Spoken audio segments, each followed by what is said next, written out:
One of the names that keep appearing alongside the name of Vusimuzi Ketmatlala that we are not talking a lot about is the name of Brown Mokgotsi, who allegedly meddles in SAPS affairs even though he's just a civilian.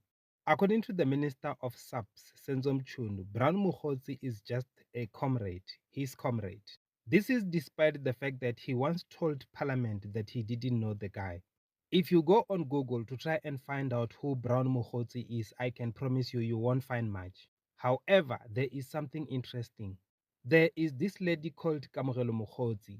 Kamogelo Mokgotsi is the spokesperson for the Minister of Police. She says she is responsible for, among others, the drafting of speeches and facilitation of media interviews.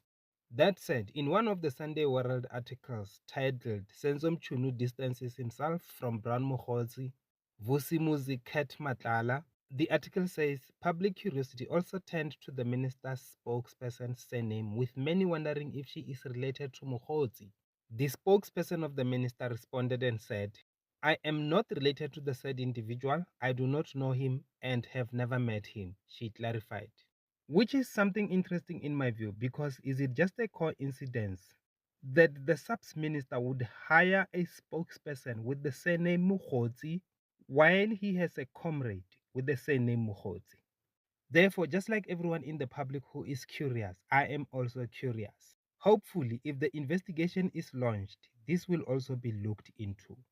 Because it cannot be that Brown Mokgotsi, as a civilian, meddles in SAPS affairs and fuel tensions among the hierarchy of the SAPS organization without anyone within the SAPS organization feeding him with information. Don't get me wrong, I'm not saying Kamogelo Mokgotsi is the one feeding Brown Mokgotsi with SAPS confidential information. I'm saying the fact that they share the same surname should be investigated, especially because they say they don't know each other.